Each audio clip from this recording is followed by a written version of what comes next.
Awesome. Good morning from wherever you're watching us. Good morning, Africa. Good morning to the world. You're welcome on this conversation with AV after MOPA.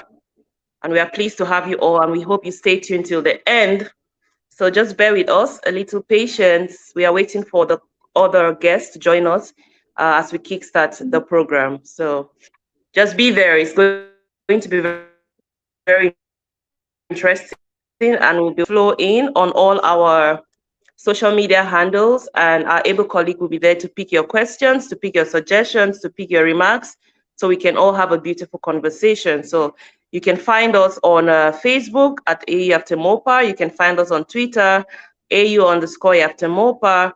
You can also find us on Instagram, AU After MOPA. And of course, you can find us here live. So welcome once again, and welcome Etty. Etty will be my co-host for today, and glad to have you on this show. Glad to have you too. Thank you for having me. My name is My pleasure. Brown. My pleasure always. How is Nigeria today, Etty? Are you in Nigeria at the moment? Oh yes, please. I am in Nigeria. Nigeria is wonderful. The weather is okay, so it's good. Nigeria is good today. Beautiful, beautiful. And we already have Farida here with us. Farida, how is Algeria this morning? Is it morning there also? Yeah, it's fine. It's good. Awesome. Et on va commencer, on va continuer en anglais, mais soyez à l'aise. Vous pouvez aussi t'exprimer en français. Bon, on sache que beaucoup de pays sont aussi bilingues, les autres sont les pays francophones, il y a aussi les pays anglophones, mais on va essayer de jongler pour que tout le monde comprenne et soyez à l'aise tout ce qu'on va faire aujourd'hui. Donc, bienvenue et soyez à l'aise. Merci, madame. Merci beaucoup. De rien. Right. At this point, I wish there is a translator so I can understand what you are saying because I'm lost at the moment. But that's fine. Don't worry. You can't be lost. You can't be lost.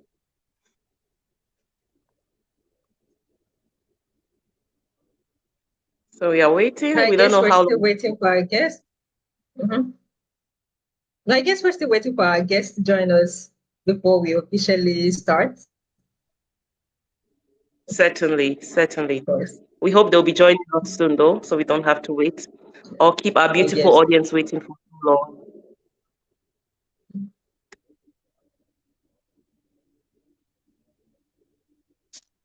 And today, just so we all know why we are here, we'll be talking about the Free Movement of Persons Protocol and its benefits to young people and youth as an agent of popularization of this protocol. The free movement of persons, quite interesting. Youths, we want to hear from you. We want to hear your take. We want to know what you think about this free movement of persons protocol. Feel free, drop your comments, drop your questions, and we'll definitely get back to you. It could be directed to any of the guests. It could be directed to us at AU After MOPA, and we'll gladly respond to these questions in French, in English. We'll do our best. Right, Etty? I think today Etty is going to speak French somehow because... Oh, wow, yeah. I'm going to speak bonjour. I'm going to speak merci beaucoup. And what else? I think I know just a little bit. That's great. It's super. At least you made a step already. I did, yeah. Wow, thank you. And where we get stuck with the French, Farida is also bilingual, so she's going to help us with the translations, of course. Oh, yeah. That's nice. So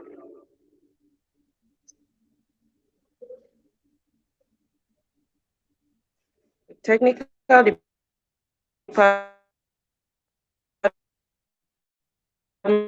will let us know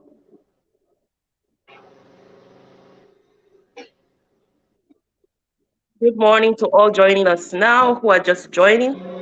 Please stay tuned Good and join us morning. in this conversation on the free movement of persons in Africa.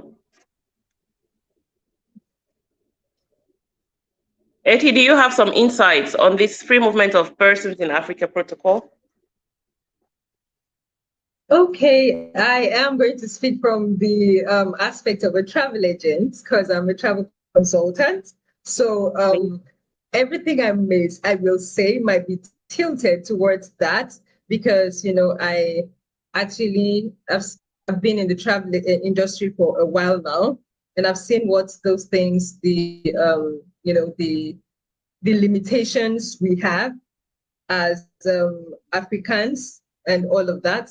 So if this is ratified, the free movement of persons in Africa is going to go a very long way to help us. It's going to help us to grow as Africans, both here and outside, in diaspora. So I think this is a very good and very great move. It might look small, because it's starting and not a lot of people know about it. But then as time goes on, I think a lot of people is going to enjoy, is going to benefit from this. And it all started here. So it's actually a very good one that we're part of it. So that's it. Amazing. Coming from our world-class travel agents, then I think it's something we should all endorse. So we are going to start while waiting for the other guests to join us, so we don't keep our live audience waiting. So directly, as I mentioned, the topic of today will be the free movement of persons protocol, benefits to young people and youth as agents of popularization of this protocol. Once again, you're all welcome. I'll be your host for today. My name is Sheila Tanto, and I will be your humble host for today with my closest collaborator and co-host, Eti. Eti, do you want to introduce yourself? Hello, everyone. Good morning from here. This is Nigeria. I'm speaking from Nigeria. So my name is Ed Houston Brown. I am going to co-host with Sheila today, and it's going to be a great time. So just sit up and enjoy today's meeting. Beautiful. Thank you, Eti. Eti from Nigeria. We are happy to have you, and I'm happy to have you as a co-host today. I was hoping to get on to Farida, but it's like we lost her already. Could it be network Yeah, we lost. issues? I So yeah, we lost her, but while waiting for her to join She's again. back. Okay. Yeah, while waiting for her to join again, we'll be discussing on the free movement of persons protocol and its benefits to youths and the role of youth in popularizing this protocol. So Farida just joined us again. Farida, are you there? Do you want to Yeah, give us an introduction of yourself, please? yes, I'm Who is here. Farida? Yes, I'm here. Can you hear me? 5 on 5, we can hear you. Yes. Okay, great. Can I start? Yes, please, go ahead.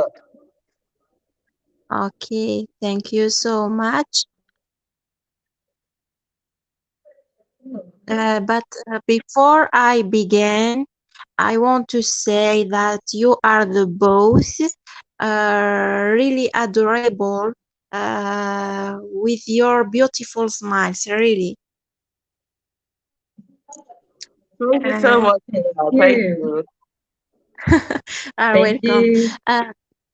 Donc, je veux parler en français. Donc, aujourd'hui, je suis vraiment heureuse et fière de partager avec vous cet exposé sur l'importance du protocole sur la liberté de circulation des personnes en Afrique.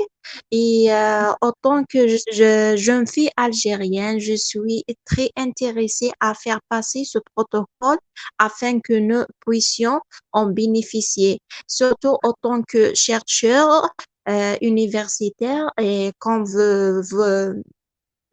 like as you see, I'm a doctor on African Studies in our University Algiers 3.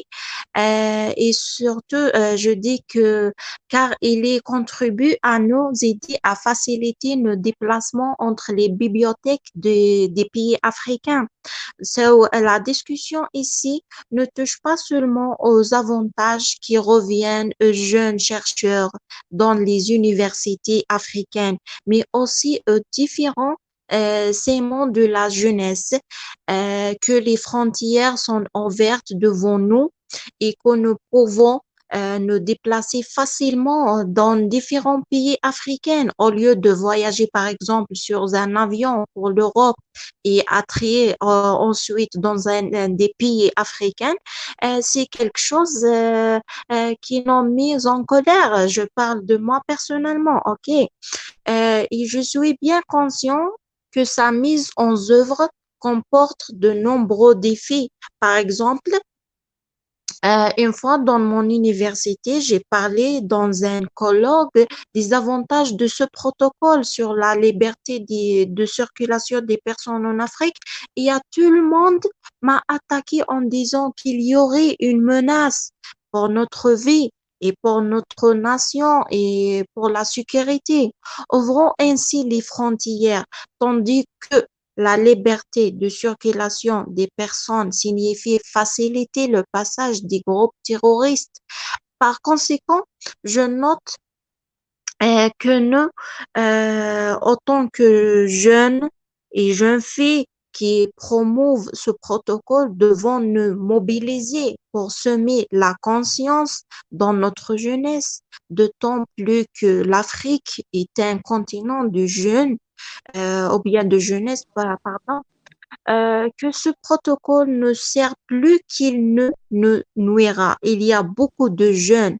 Nous devons apparaître davantage dans les médias. Nous devons aussi écrire des avantages sur ce protocole. L'Union africaine devrait aussi également accorder aux ambassadeurs de ce protocole des bureaux accrédités dans leur pays. Par exemple, en Algérie, il n'y a aucun quelque chose officiellement pour moi comme ambassadeur de l'information et de communication. Je dois sortir, je dois parler de ce protocole jeune et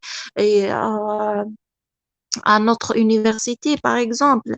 Je pense que tout le monde me souviendra dans cette idée. Et moi, à mon tour, je décoterai vos autres idées afin de les coordonner entre elles et de proposer des recommandations, pourquoi pas, qui profitent à tous. Et ces réunions devraient sortir via Zoom avec des recommandations rédigées dans une brochure et envoyée à l'autorité de l'Union africaine pour entendre ou bien pour entendre et voir à quel point cette jeunesse africaine est autorisée à incarner cette idée. Et finalement, je veux remercier pour votre temps et pour votre écoute et merci de me donner cette opportunité d'exprimer que, ce que je pense. Et voilà, merci beaucoup. Très bien, merci. Merci, Farida. C'est une riche introduction et nous sommes contentes d'être avec vous aujourd'hui. Particulièrement, vous avez partagé une expérience très importante et très riche. Comme vous avez parlé de votre expérience par rapport à bon, une attaque qu'on vous a attaqué pour que vous avez proposé que les frontières doivent être ouvertes pour tout le monde. C'est aussi un problème, ce n'est pas particulièrement avec Algériens, mais partout. C'est une question qui dérange beaucoup de personnes. Si on ouvre maintenant les frontières, qu'est-ce qui va passer? Les terroristes et tout ça, mais on va bientôt rentrer dans cette question. Thank you very much, Farida. And I see Ellie has joined us also on this. Thank you very much. Good morning, Mr. Ellie, and welcome to this conversation with Ellie after Mopa. Are you there? Ellie, can you hear us?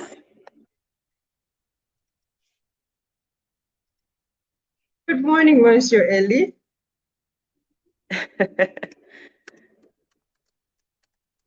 If you're saying something, you're muted. We can't hear you.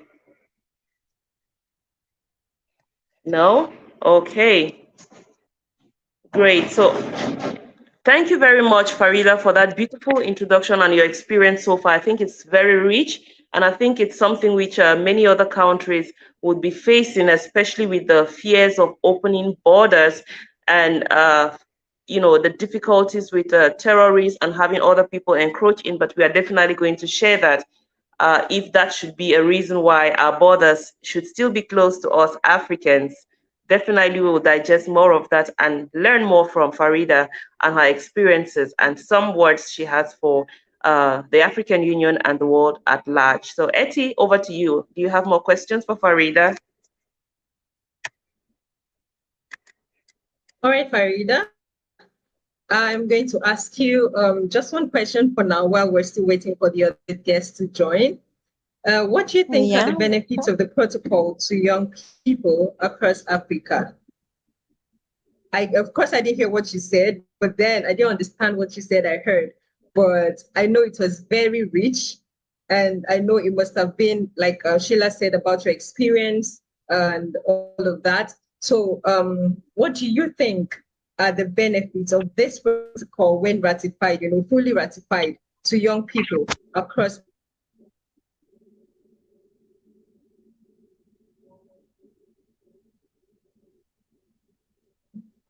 Sheila, are you there? Oh, sorry. Farida, are you there?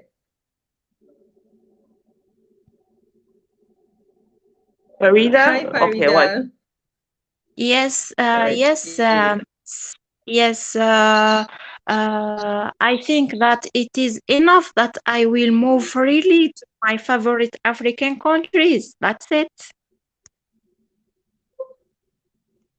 Yeah, of course, very important that you can move freely across your fellow African countries without all the barriers and bottlenecks. So we have also Dr. Brown here, who has joined us as a guest.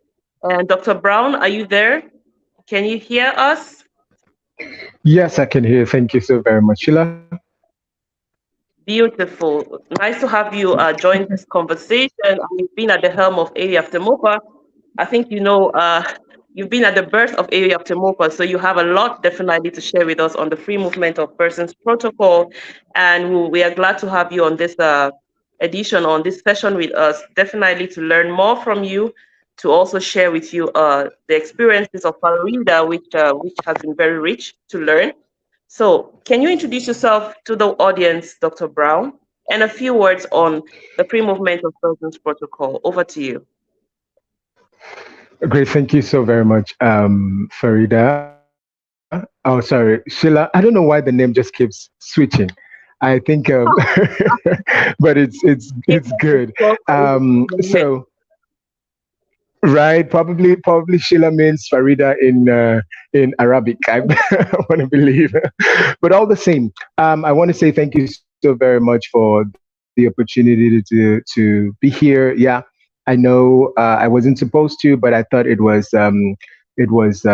apt that I rush in and just say a few words and probably just go through the session with everyone because the free movement of persons in Africa is a very broad topic and it's a very big issue. It's a policy that is going to change Africa. It's going to change Africa in a positive way. Before I go there, let me just introduce myself. I am Namno Brown, and I'm the lead ambassador for Yaftemupa. And Yaftemupa has been on the forefront, in the forefront of popularizing, sensitizing, promoting this protocol amongst youth in Africa and African youth in diaspora. So this is what we've been doing, bringing together a couple of youth organizations. So our main strategy is to partner with youths and youth organizations to be able to push this out to their audience, or the audience they have when they're gathering wherever they are, and do whatever we can to assist them in also popularizing this protocol to other youths. So having said that, the protocol on the free movement of persons in Africa. It is a very, like I said, it is a very broad and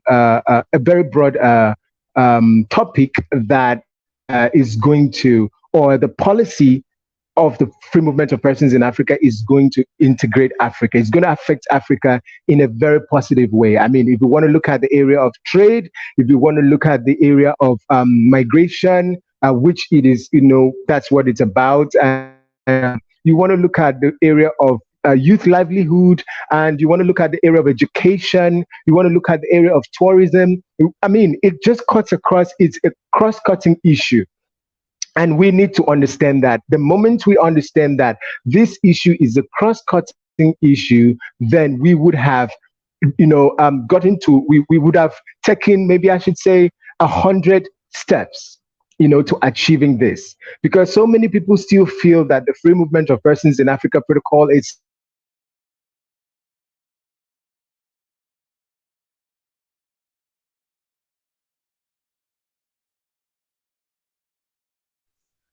something that is I think Dr. Brown is experiencing issues, network issues or so. Can you hear me? I'm back. I'm sorry about that. So, Welcome back. yeah. So I was saying that we need to understand this from the angle that it is not an issue, or it is not a topic, or it is not a policy rather to be discussed separately. It is not a policy to be talked about at a different table, but it's a policy to be talked about on every table, wherever we gather. I mean, when we're talking about trade, we talk about the free movement of persons in Africa. When we're talking about humanitarian affairs, we talk about the free movement of persons in Africa, because it serves as a tool to solve some of these Africa's issues. When we're talking about security, we talk about the free movement of persons in Africa, because the free movement of persons in Africa does not just come to make people move around, it also comes to awaken Africa and Africa's leaders to be able to put in place those facilities, those instruments, and those things that are needed for a better security in Africa. Someone said something some time ago that, oh, it's about talk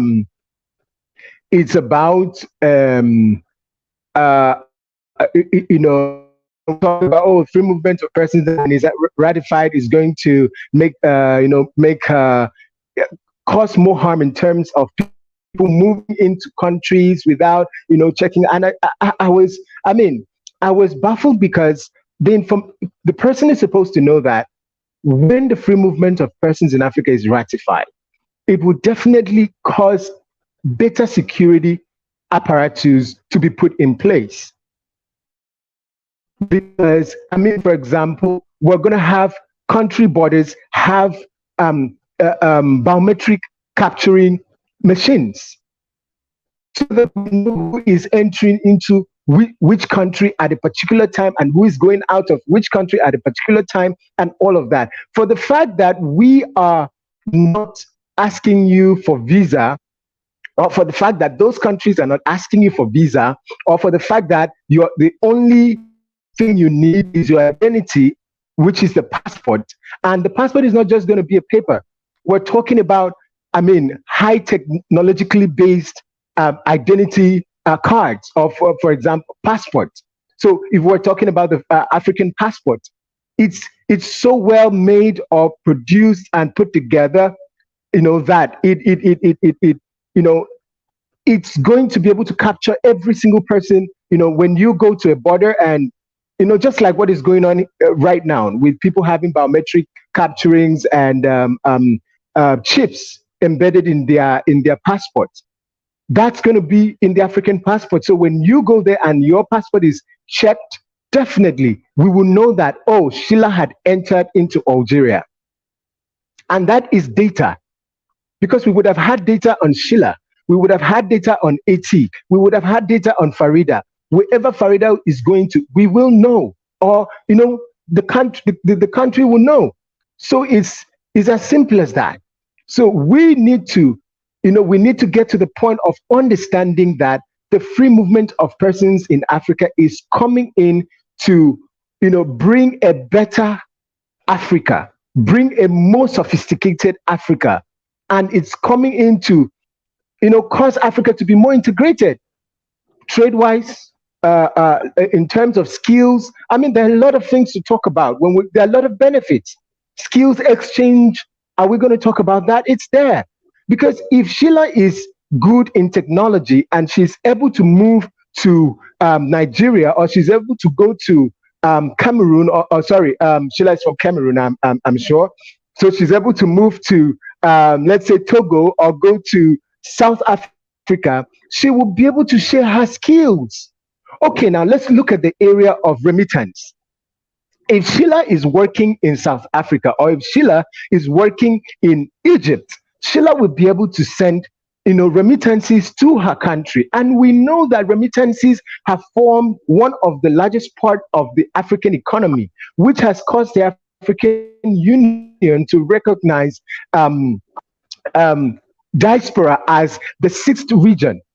Well, not officially, unofficially recognized the diaspora as the sixth region of Africa, because of their contribution in the economic aspect of Africa, or to boost the economy of Africa through remittances and investments. So, I mean, we have to look at this. These are the benefits, and they are enormous. They outweighs our fear. So let me stop there so that I can give other people the opportunity to say something. Thank you so very much. Thank you. Thank you, Dr. Brown. Thank you for that elaborate introduction. And that came from the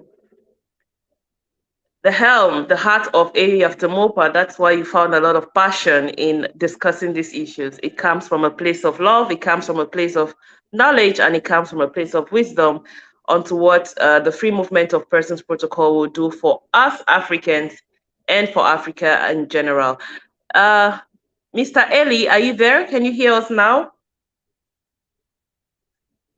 I can see Mr. Eli joined just a few minutes ago, but the network has been unstable. Are you there? If you're saying something, then you're muted.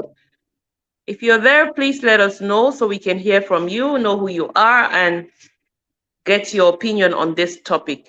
But Etty, I have the impression Dr. Brown made it seem so easy. Like tomorrow we are just going to ratify this protocol and we all start jumping from Nigeria to Gabon to Mali to, everywhere, to Zambia, South Africa, and it's going to seem so easy and so nice. Is that the impression you have also? Oh, yes, please. It is. I wish there's anything I can do apart from what we are doing, to make it faster. I will be so glad, because it's something I've always wanted, and then it's going to speak well of us outside Africa. There's a lot of impression people outside Africa have of us, but when this happens, our government is going to sit up. They're actually going to, like he said, put security measures in place to be sure that everything works hand in hand. Like he said, who is entering which country, where they are going to, and when they are moving out, and all of that. So I have that impression. I will get back to Dr. Brown on that with the issue of biometrics and knowing who gets in and who gets out. But on to Farida. Farida, est-ce que vous êtes là? Yes, Miss, but Thank you I very much. can, yeah, thank you. Okay. I want to say something, if you permit me. I think that the real challenge for us today is how to convince young people of the importance of implementing this protocol. The African Union must also implement this protocol by having a real will to implement it and grant it significant financial funding for its ambassador, at least a passport for ambassadors to move freely to convince the various young people of the continent. This is my opinion, Miss. Très bien. That is very, very important. And your opinion is really something which should be looked at.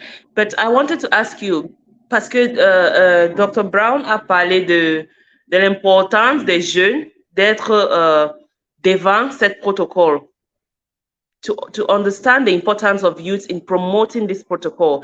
And sometimes the youths will be like, we are not even in the position of power. We are not the people making these decisions. We have little or no influence in policy. And this is a problem across several African countries.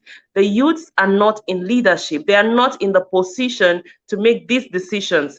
And many youths will be asking, how do I come in? Qu'est-ce que je peux faire en tant qu'une jeune? Je n'ai pas le pouvoir. Le pouvoir, c'est bon. Ce n'est pas à mon niveau. Qu'est-ce que je peux faire en tant qu'une jeune pour aider à avancer ce protocole? What do you have to say about this, Farida?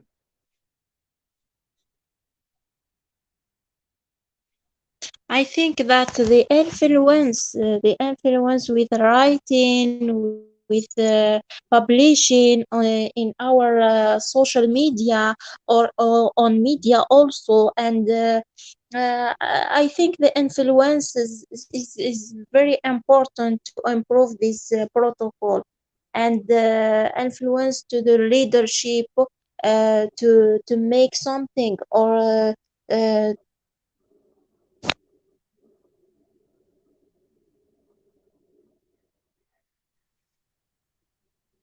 Hello. Is it at my end? I lost Farida. Can you hear her, Eti? Oh no, I can't hear her anymore.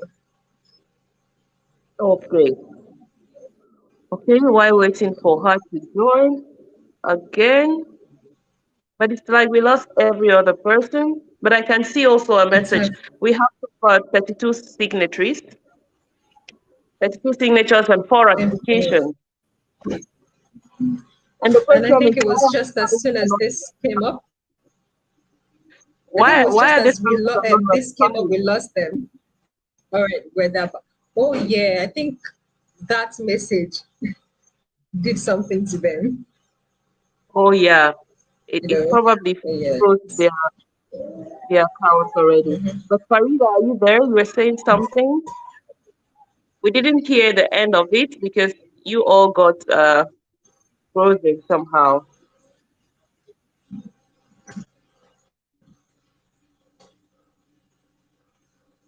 Okay, Hi, we Farida. while waiting to get on Farida, Dr. Brown, I don't know, Mr. Ellie, are you there? If you're there, please unmute yourself so we can hear you.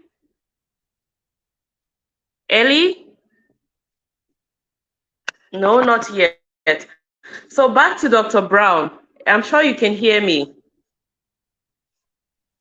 Yes, I Dr. can hear you, Brown, Sheila. Yes, I can hear thank you, you. I'm Sheila. itching to ask you this question. So you mentioned that we could actually have a borderless Africa, and it's just about knowing or having very accurate biometrics. We have the same problem. Dr. Brown, can you hear me? Yes, I can hear you, please. Perfect. So you mentioned that we can have a borderless Africa, and we just need to have the perfect biometric machines, knowing who exactly gets in and gets out. I'm a bit worried because most of the African countries are still battling with basic necessities. For instance, electricity, and sometimes you get to an airport, there is no internet, there is no electricity at some point, and it's disturbing. With all this difficulty and Africa has so many borders. We call them the East Africans call it the panya panya. Excuse me. The East Africans call it the panya panya. So you have so many entries into one country, and then you wonder where the immigration police will stand to check or to take these biometrics. And if electricity and all the chips and everything will be at those borders to actually know who gets in and who gets out to detect the criminals and all of that. How feasible is that in this century or in this present day Africa? Is that really a feasible solution? Can you throw Uh, more light? Thank you so very much, Sheila. We need to understand that the issues we're facing in Africa is not particular to Africa, especially when we're talking about border issues and all of that. It's not a particular issue like we say, oh, it's about Africa. No, we have countries that are. I mean, even the first world countries face the same issues, but are they making progress? Yes, they are. Okay, so for example, let's take Europe. Europe is enjoying free movement of persons in Africa as we speak. and they've enjoyed it for the past how many years? It's been working. I know the next question someone is going to ask, maybe the audience is going to be, what about Brexit? But the truth is, I mean, the last event we had on Twitter, somebody in Europe actually gave some insight into Brexit. And I mean, if you've been following the story properly, you will see that it's not about the free movement of persons in Africa per se. It's just about what Britain decided or said, okay, felt like they wanted to do. It's possible that Britain will return back to that treaty or that union. Things happen, people go out and come in and all of that. But I want to go back to the question about biometrics. Now, the good thing about biometrics is that when the world revolves around data now. The world revolves around data. Data solution, you hear big data, you hear, all the small data and all of that. And most of the technologies that are right now or, presently, making waves were built or got their information, via data. And these things are very helpful. They are working. Because if you know that if you produce a product that you're going to have 50,000 people or 50 million people come for that product based on their want, based on their needs, based on their preference and all of that. These are the things that data, gives you, the insights that data gives you. Now, biometrics, if we are able or when we are able to put this in place, will give us or will make us able to know the people that are entering, countries. I'm not talking about we'll be able to track or something. No, I'm not talking about that. Maybe that may happen or, all of that. But we definitely need to get to that point where we're able to track people to know, okay, this is where this person is. In case any crime is committed, we can know who committed the crime. These are the benefits of biometrics and all of that. Now, is Africa able to implement this? Is Africa able to put this in place? Yes, they are able to. Some countries in Africa are already doing it. You understand? I can say Nigeria is doing it presently. The passports in Nigeria are, chips are embedded in it, and these are the biometrics. If they are not in there, they're not going to work. And I believe South Africa. Sorry to cut you short, but I need to really get. Please go ahead. What happens because getting to Nigeria, not everyone gets in through the flight. What happens if you're to cross from the Bakassi Peninsula, for instance, to get into Nigeria and you don't need a passport? In that situation, no. Can you? We have official borders. I mean, except you want to talk about the illegal entries, illegal borders, and all of that. It's a concern. It's the concern. Well, the illegal border. Agreed. So somebody and the official borders, Agreed. Somebody made a statement. Okay, if there's an ease in entering a country through, an official borderline, definitely people that will use the illegal borderlines will reduce. I mean, they're not going to end. It's not everyone that uses the illegal borderlines that are going in through with drugs or are using that because of drugs. They use it for many reasons. Probably they are not able to get a visa because of the length of time. Probably they are not able to, but imagine that we don't need anything. Imagine that a country does not require you a visa. It just requires your African passport for you to cross into a country. I'm like, okay, I'm going in.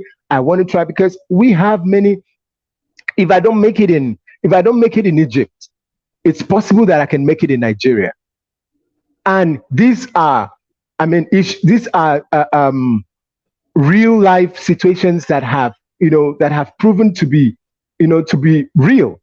People don't make it in their country, but they move to another country and they make it in those countries, not through illegal means. You have to know that, not through illegal means. But these are just things that are unexplainable. I mean, different opportunity, different people with different destinies, and all of that. I mean, for people that believe in destinies, you know, even I mean, we were joking the other day on Twitter that, oh, you may not be able to find your wife in Cameroon. You could come to Nigeria and you find your wife in Nigeria, probably because your wife is in Nigeria. I mean, these are, the least the less trivial issues that we may have to look, the things that we can laugh about, but they are true. Okay, somebody from the guest from Ghana talked about the fact that Nkrumah went and married, from Egypt. I mean, just to show that these things are possible. If the borders are open, people can find their wives in other countries of Africa. We can reduce the stereotypes. Yes, we can reduce the stereotypes, and these are the things we have to look at. These are the things we have to, just we need to take a bit of consideration in these things. I mean, aside the political issues, the fact that trade is going to be easy, the fact that this is going to happen. But going back to your question, we have to understand that African countries are able to do this. We are able to put biometrics in place in our different, different country borders. And trust me, when the Free Movement of Persons in Africa Protocol is ratified, a lot of people will move or enter into country legally.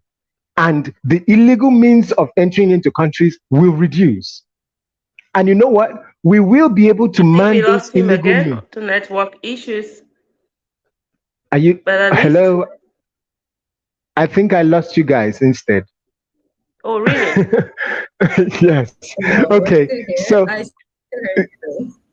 okay, beautiful. So so what I was trying to say is, if the protocol on the free movement of persons in Africa is ratified, definitely we are going to have the illegal means of entering into countries reduced.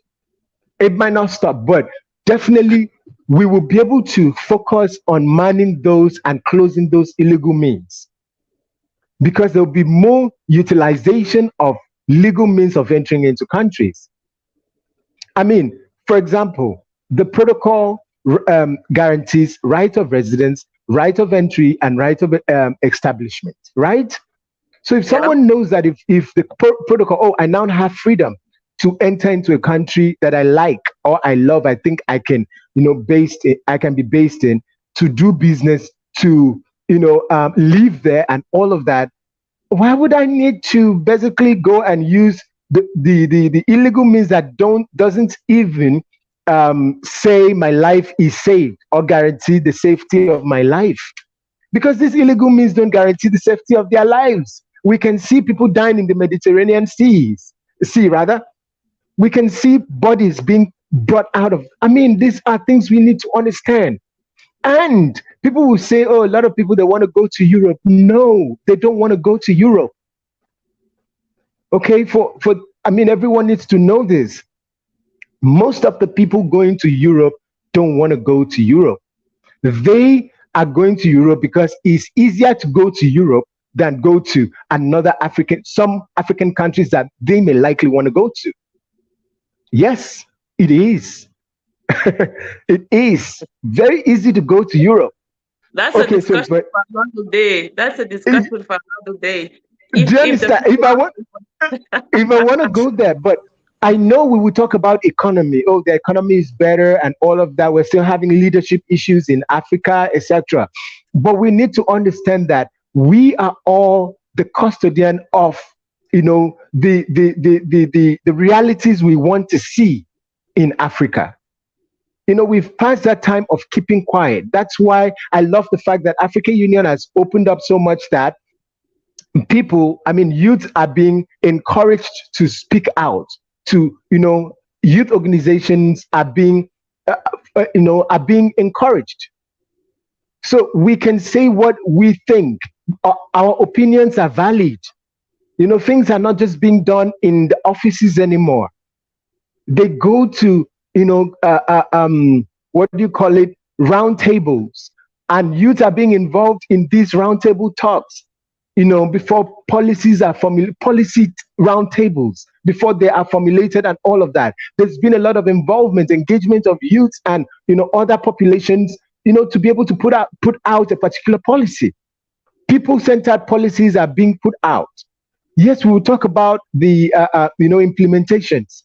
Yes, we are moving. We need to understand that we are moving from one point to the other.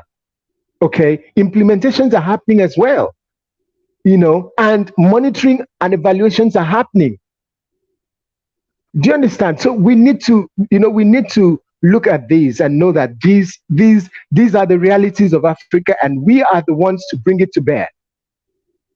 So I don't know if I've answered your question, but I need to make it and reiterate the fact that Africans are able to put the biometric equipment and instruments that we need in our borderlines to be able to make our borderlines, passable.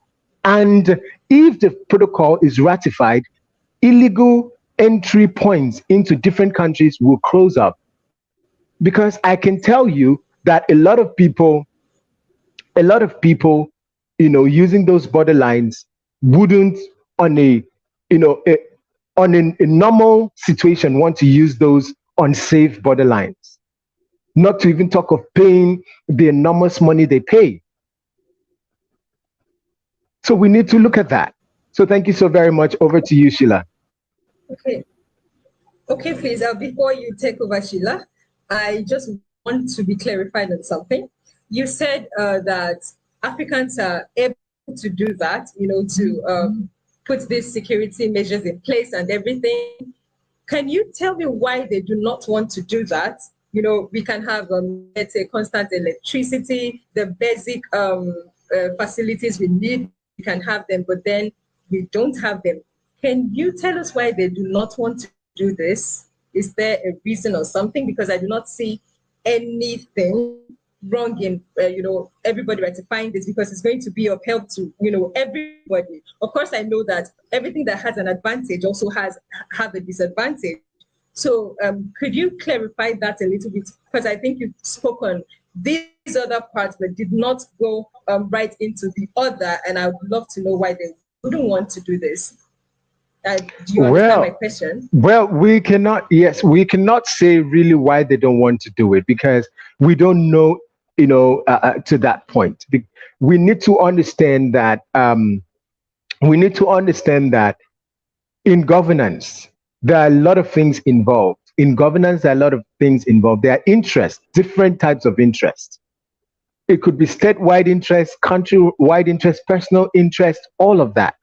So most of the things that you're looking at, it would take a lot of effort, political will to do certain things, and people need to be ready to put in much to lose some of these things. And when you're talking about light, yes, I know that light has been an issue in particularly in some countries, but we can say that in recent times, for example, let's use Nigeria. We can say that in recent times, in some part of the countries, we have had electricity more than the normal.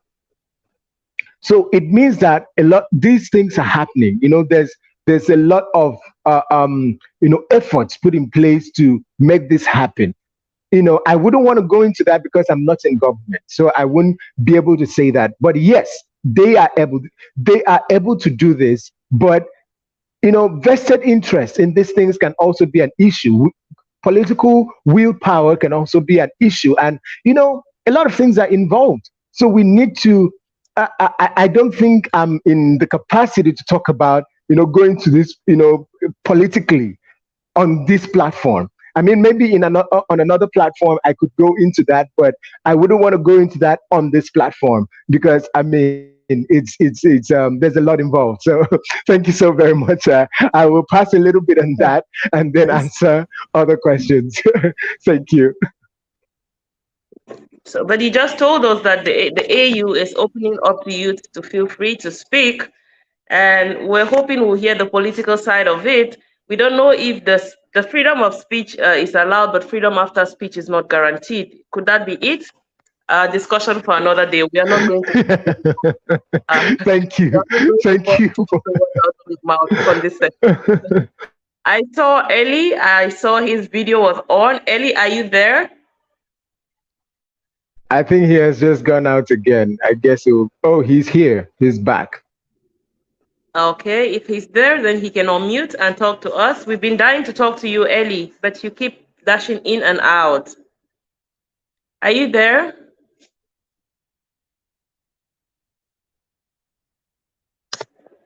No? I think he's not. Okay.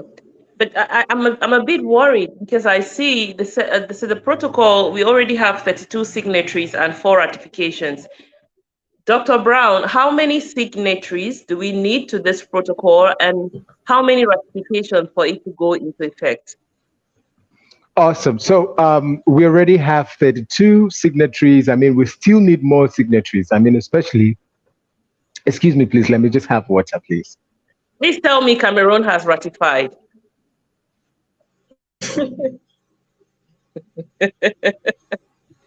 I'm hoping. I'm hoping. Yeah.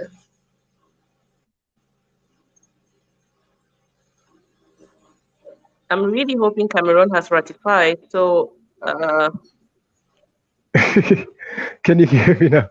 Well, maybe after this question, I can, there are a lot of countries. We have 32 signatories, and we need more, especially from the big countries like Nigeria, like Egypt, like South Africa, like all of them. These are people that are afraid of one thing, I believe, or maybe numerous things, but one thing I'm sure that they're afraid of is people actually wanting to move into those countries, and for the economy, I don't know, but they need to understand that their economy will get better when more people come into their country. I mean, Nigeria is, the biggest economy in Africa because of the population. We have to understand that because of the population. Um, Sorry, I'm looking for that country in Asia that is also about, I think, more than $5 trillion uh, um, economy base, something like that. I can't really say particularly, but they are one of the biggest in the world. But their currency value is actually very small. Imagine 50,000 of their currency being like 2,300 um, Nigerian naira.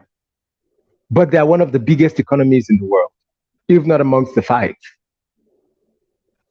yeah, but you know, we also understand that the influx of foreigners per se into your country also labels the basic social amenities, especially if the influx is not somewhat skilled labor, which means they contribute less than they are benefiting from the economy. Could this be another source of worry for this now, giant now, country? Nigeria and other awesome, countries are still drawing their feet in ratifying the protocol.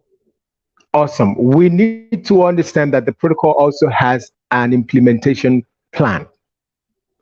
Okay, there's an implementation framework which starts from one. I mean, first, with people need to move with a purpose, skilled labor. There's an implementation timeline, and it's going to be gradual. It's not just going to be, oh, the borders are open, everybody fly into wherever you want. You understand? And the people that are not skilled in labor, how will they have the money to move to these countries? Ask me. You need flights, right? Oh, you need ship, you need transportation. So you need to be able to, would have done as small, not small, because I mean these artisans are actually big in other countries. These artisans are big in other countries. So we need to understand that every person who has something to offer is able to enter another country and will be beneficial to that country. Are you talking about the tax they are going to pay? Are you talking about the tax they are going to pay to that country? Are you talking about the skill transfer? These are the things we need to consider. You understand? Are you talking? I mean, if we were able to enter, it's not just going to be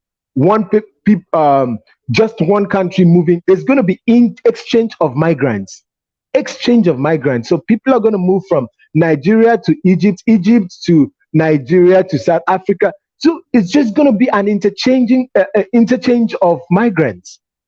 And definitely this is, yeah, so you can't say that, oh, everybody's going to want to move to Nigeria. No, what does Nigeria have?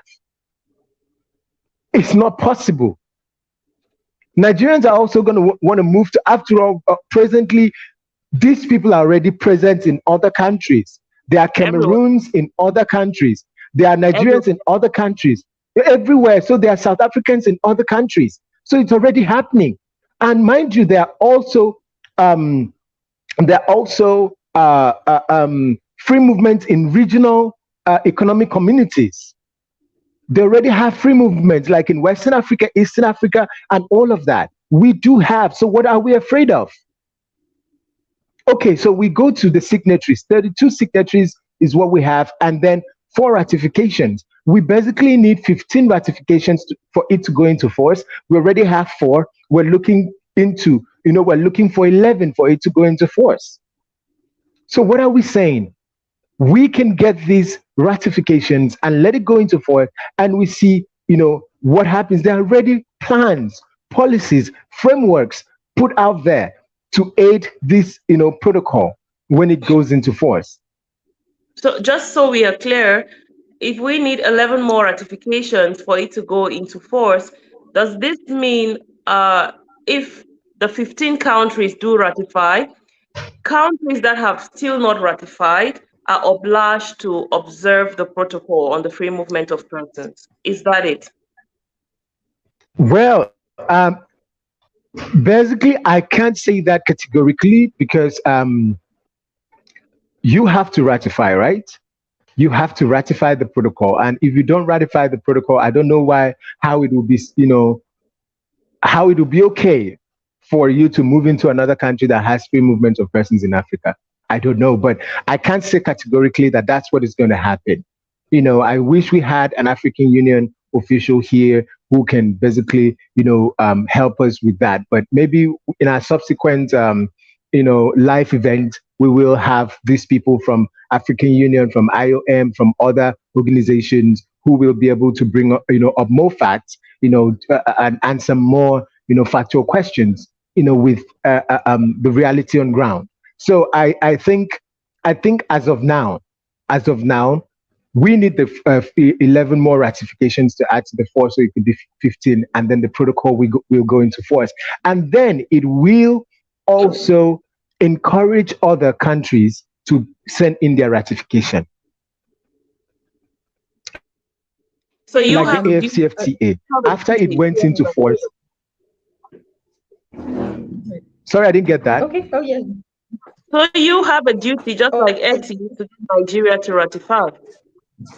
Yes, that's what we have. We all have duties in our different countries that haven't ratified to go. So, in fact, the countries that have ratified are Mali, Niger, Rwanda, and Sao Tome and Principe. These are the 4 countries that have ratified. okay. Yeah. So All if right, before you we, continue, I actually wanted, sorry, please. I don't mean to cut you in. I actually wanted to ask the question she did, and then also add, for the 4 countries that have ratified, does it mean that we can actually move freely in those countries, or we have to wait for the 11th others to ratify first before this can, continue? This can, go live, I would say. Good question. well, you, yeah. So presently the protocol hasn't gone into force. So it is until the protocol has gone into force before that can happen. So we have to wait for the protocol to go into force before, I mean, you can be able to move, and you make sure that your country has also ratified or has turned in their instrument of ratification And before you can enjoy. is there a is there a time within which this protocol has to be ratified? Otherwise, the bill is taken off the table, or is it an indefinite period? No, no. So every protocol or policy of the African Union has a time frame for it Oh, wow. to run and go into force. And if it doesn't, it definitely probably dies a natural death. That's sad. Is there possibility it can come Well, up that's when again well that's after when you know that? that well that's when you know that it's not going to work. Why still keep it? When you know it's not going to work, you have to give a time frame for. I mean, if you're doing evaluation and all of that, you need to put time into consideration.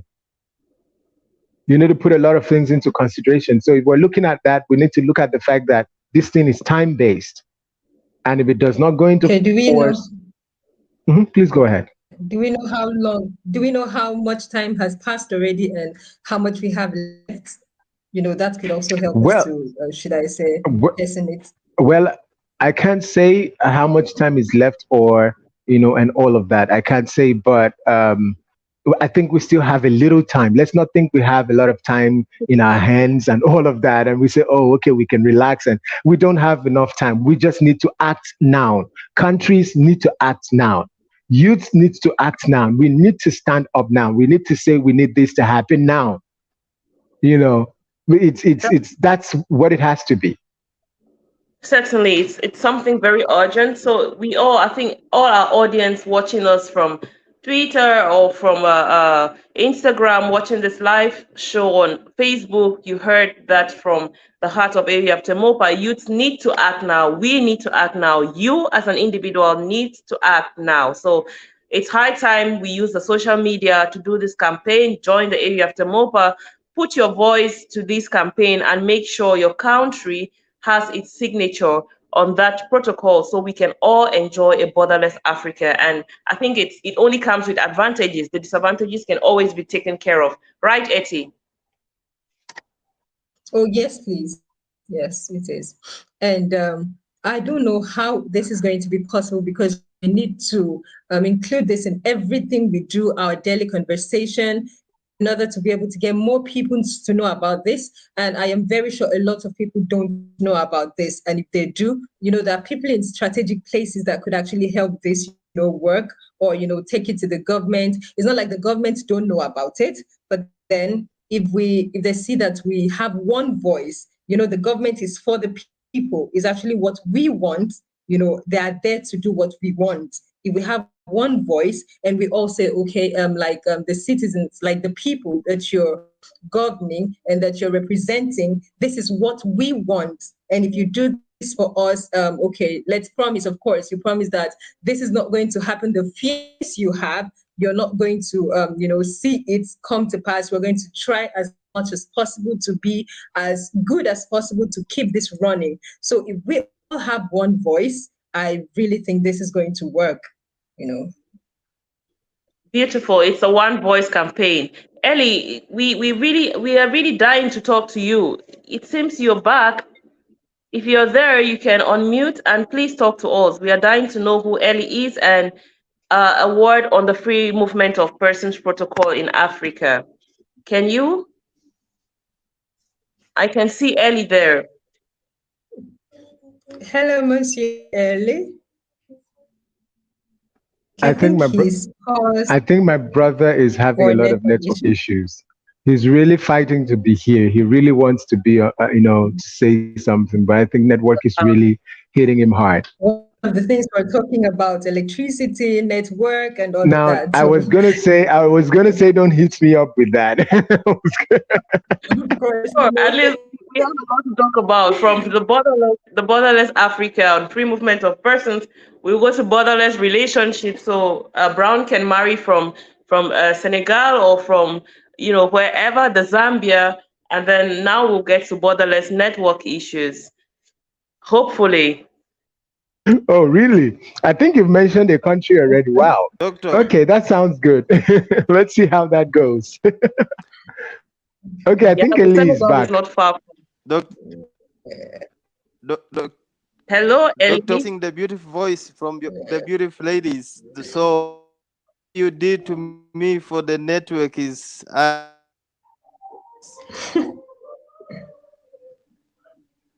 We understand the network issues. You're welcome. We hope to hear from you and we hope the network can permit you to talk to us.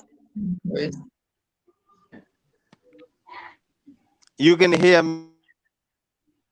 We can hear you.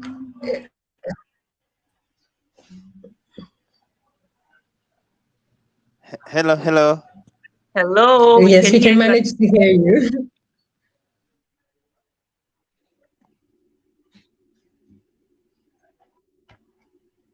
Okay, when this is ratified, I think the government is going to do something about this. Yeah.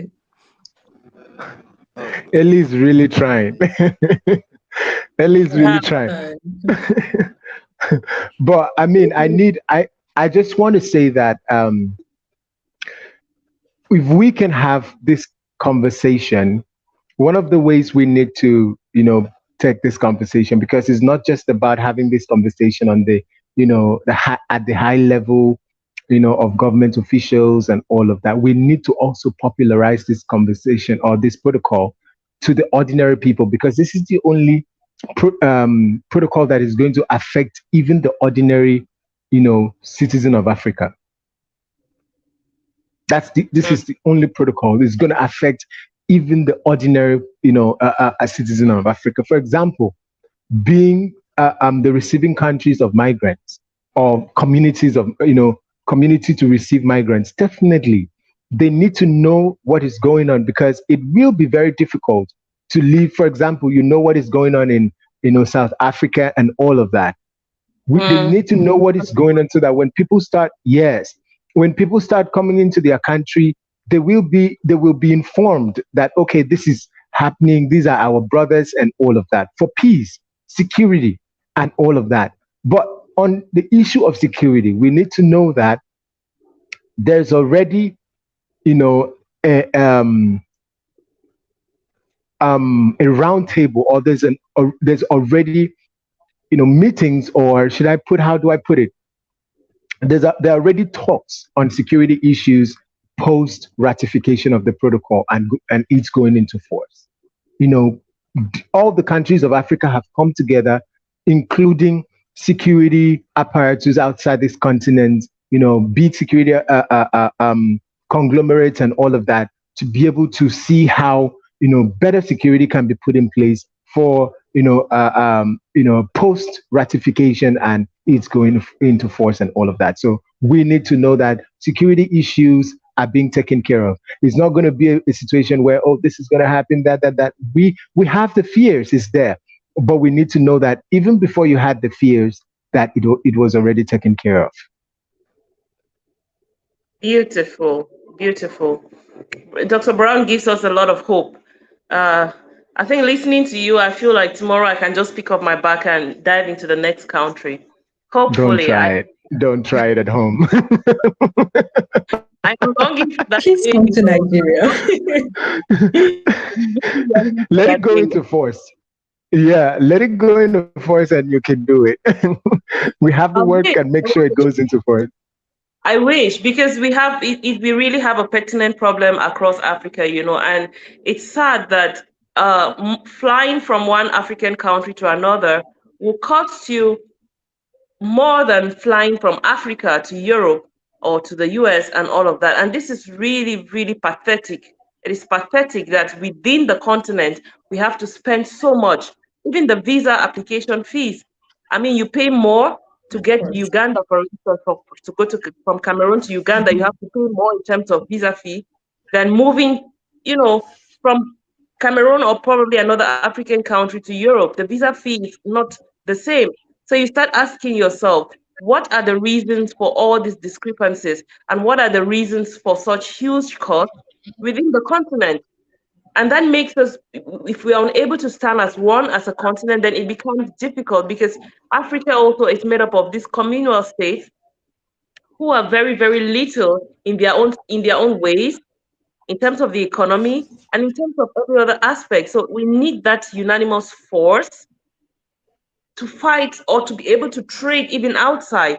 But if we have such difficulties, then even doing business, I mean, so many of our brothers and sisters in the diaspora prefer to do business with Europe than to do business within Africa, because it's going to cost you more.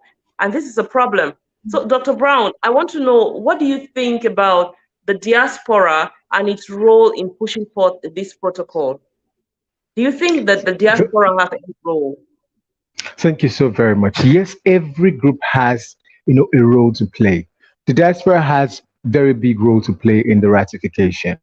I mean, if the diaspora can put themselves together and start clamoring for that ratification for Africa, I mean, we know the things that we've seen outside this country, outside this continent. We know how we probably want this continent to look like. We've experienced inside and outside this continent. So, if there's any group of people that have roles to play in the ratification, it is the diaspora, because I mean they are the ones contributing. They know what remittances can do for Africa if it revolves around Africa. What it would do to the economy of each country in Africa. For example, imagine that we have like a thousand South Africans in Nigeria working in Nigeria and remitting to their countries, to their families in their countries, and all of that. That will boost the economy of South Africa. And imagine that the same number is outside Nigerians is outside, other countries in Africa remitting at the same. So it's kind of a two-way thing, and it revolves around Africa. That's the most important thing, for it to revolve around Africa, to go around Africa, stay in Africa. It means that the economy of Africa is going to, be boosted, and it's going to grow big, right? So we need to understand that diaspora has a lot of role to play. You understand? I mean, there are a lot of issues that has been attended to that were as a result of the diaspora coming in to do what they do, to speak about it, taking it up from where they are. Their voices cannot be ignored. Their voices cannot be ignored, because it's not just going to be the country, African countries hearing them. Foreign countries are going to hear them. World powers are going to hear them. And you know what that means. So I think the diaspora has a lot of roles to play on this. If this must happen, then the diaspora needs to be part of this conversation. Thank you. Thank you so much for that. Thank you. I think we'll be rounding up. Etty, you have something before we round off? I think we are drawing to the end of our show for today. I mean, it's been so lovely, but there's so much we have to carry forth. Etty, you have any interventions Okay, before what we? I have to say is, of course, I'm dying for this to be ratified, because I can't wait to, cross freely to any country I want to visit. And like you said, of course, but like you said, it costs more to go to an African country than to go outside Africa. And that is very true. And apart from costing more, it's very difficult, to get visa to go to African countries than to Europe. Like right now in Nigerian currency, you can have a Schengen visa for 75,000 naira. You can have a UK visa for 100,000 naira, but you can have African country visa, another country, that's like 160,000, 200,000, 250,000 naira. And it doesn't make sense, and to buy a plane ticket is also quite expensive. You can go to London for 300 and something thousand naira. But then to go to another African country, it could cost you like 600 and, double of what you would spend to go there. And it doesn't make sense. And you hear it for those visas to be granted, it takes like how many days, how many weeks. But then for the African country visas to be granted, it takes a very long time, and you could be denied. Right now, it's very difficult for Nigerians to go to South Africa. The visa, even if you have an invitation or whatever, it's very difficult. You can't be, even if you have every requirement, it is, you have like, let's say, 50% chance of having the visa. And that doesn't make sense. But then for the UK, you can put in the visa like today, and in 1 week, you've got it. If you have the requirements, like in maybe 3 weeks after submission, you have it. And this doesn't make sense. This has to be, taken care of. This has to be cut. And then you know that you are in Africa. You are playing the ball. You are pushing the ball to your country. You're trying to make people outside Africa Africa, see that Africa is better, Africa is good, Africa can do well in and out. Not, when you're limiting Africa from even entering Africa, how do you expect that people outside will receive us? That's going to be very difficult. But then they're even making it easier to visit their country than to visit Africa. And it doesn't make sense. So I'm looking forward for this to be pushed out, the limitations to be pushed out for us to be able to visit our brother country, our sister country without all those limitations we have. So that's what I'm really looking forward to. Thank you so much, Etty. I don't think there is a better way to have said it. You've summarized it so well. I mean, we really need to do something for us, for Africa, for Mother Africa, and for its children, because we, the youth, are suffering. That's the simple truth. And we are the ones in need of this free movement of persons protocol. So we need to put our voices together. We need to put our resources together. We need to use what is at our beck and call to make sure our voices are heard loud and clear by the people in power, by the political entrepreneurs, so that we can have this political will to push this protocol forward. 1 minute, Dr. Brown, for your last word. Thank you so very much, Sheila. I just want all of us to remember, youths to remember that we have a very huge role to play.